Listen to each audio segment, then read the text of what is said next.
മോളെ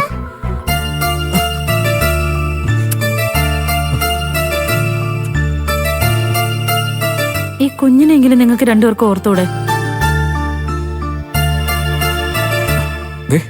ലച്ചുമോളെ, അച്ഛമ്മക്ക് ഒരുപാട് സാധനങ്ങൾ കൊണ്ടുവന്നിട്ടുണ്ട്. എന്താ മോക്ക് കാണണ്ടേ?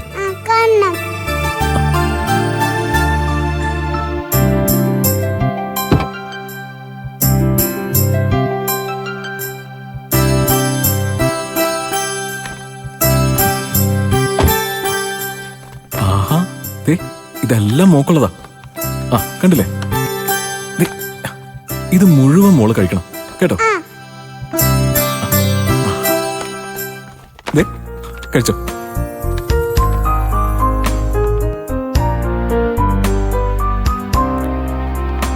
അച്ഛന്റെ മോളെ, അമ്മയിട്ട് വഴക്കൊന്നും ഉണ്ടാക്കില്ല കേട്ടോ. രഘുവേട്ടാ പ്ലീസ്, ഈ കുഞ്ഞിനെ ഓർത്തെങ്കിലും അകത്തേക്ക് വാ. ഇല്ല ചിരു. ലച്ചുമോളെ, അച്ഛൻ്റെ ഉമ്മാന്ന് ഇവിടെ.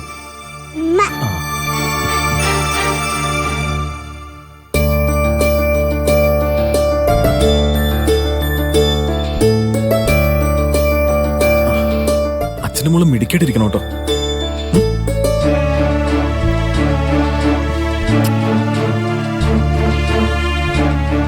ചിരു, അച്ഛൻ പോയിട്ട് വരാട്ടോ.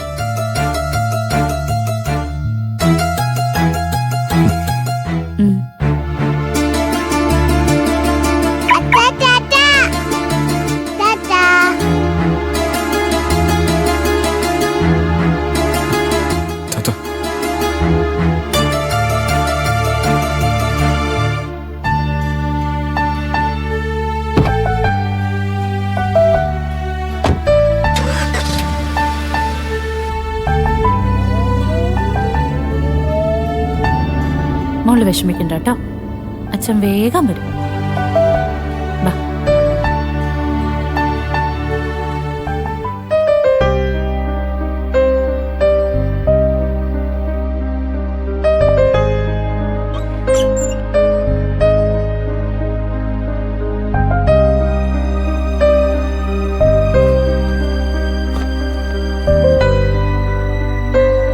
ചേച്ചി, ചേച്ചി ഈ ചെയ്തത് വളരെ മോശമായി പോയി. ഇങ്ങനെയൊക്കെ ശിക്ഷിക്കാൻ മാത്രം തെറ്റൊന്നും രഘുവേട്ടൻ ചെയ്തിട്ടില്ല. ഇന്ന് ഈ വീടിന്റെ മുറ്റം വരെ രഘുവേട്ടൻ വന്നത് ചേച്ചിയോടും മോളോടുള്ള സ്നേഹം കൊണ്ടാ. ദേ, ഈ കുഞ്ഞിനെ അതിന്റെ അച്ഛനെ ജീവനാ. എന്തിനാ ഇവളുടെ അച്ഛനെയും തമ്മിൽ ചേച്ചി അകറ്റുന്നേ? മോളുടെ അടുത്ത് രഘുവേട്ടൻ കണ്ണു നിറഞ്ഞു നിൽക്കുന്ന കണ്ടപ്പോ എനിക്ക് പോലും സഹിക്കാൻ പറ്റിയില്ല. ചേച്ചി എന്തൊന്നും മിണ്ടാത്ത? ഞാൻ പറയുന്ന ഒന്നും കേൾക്കുന്നില്ലേ?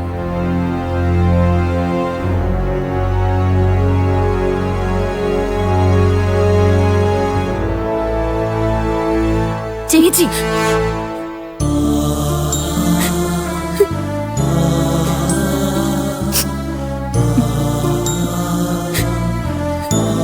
ചേച്ചി, ചേച്ചി വിഷമിപ്പിക്കാൻ വേണ്ടി പറഞ്ഞതല്ല. രഘുവേട്ടനും ചേച്ചിയും പിന്നെ ലച്ചുമോളും ഒരുമിച്ച് സന്തോഷമായിട്ട് ജീവിക്കണം. ആ ഒരു ആഗ്രഹം മാത്രമേ എനിക്കുള്ളൂ. എല്ലാം എന്റെ വിധിയാ ചീരു. അതിലെനിക്ക് ആരോടും പരാതിയില്ല. ചേച്ചി വിചാരിച്ച ഈ പ്രശ്നമെല്ലാം അവസാനിക്കില്ലേ? പിന്നെന്താ? ചിരു പ്ലീസ്, ഞാൻ കുറച്ച് സമയം ഒറ്റയ്ക്ക് ഇരുന്നോട്ടെ. ശരി, ഞാൻ ഇനി ഒന്നും പറയുന്നില്ല.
ആമി തനിക്കെന്നോട് ദേഷ്യമാണെന്ന് എനിക്കറിയാം.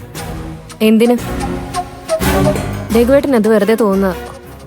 ആമി അല്ല, ദേഷ്യം വന്നപ്പോൾ ഞാൻ എന്തൊക്കെയോ പറഞ്ഞു. അതൊന്നും മനഃപൂർവ്വം അല്ല. ആമിയോട് ക്ഷമിക്കണം. രഘുവേട്ടൻ പറഞ്ഞൊന്നും ഞാൻ കാര്യമായിട്ട് എടുത്തിട്ടില്ല. അതുകൊണ്ട് സോറിയൊന്നും പറയേണ്ട കാര്യമില്ല. അല്ല, അതല്ല ആമി, ഞാൻ ഒരിക്കലും അങ്ങനെയൊന്നും പറയാൻ പാടില്ലായിരുന്നു. എനിക്കറിയില്ല, ഞാനാകെ സമനില തെറ്റിയ അവസ്ഥയിലായിരുന്നു.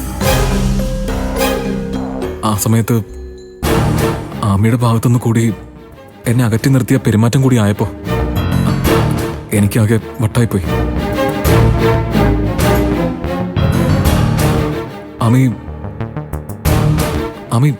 നീ എന്തൊന്നും മിണ്ടാത്ത? ഒന്നുമില്ല, ഞാൻ കുറച്ച് തിരക്കില്ല രഘുവേട്ട. പിന്നെ വിളിക്കാം.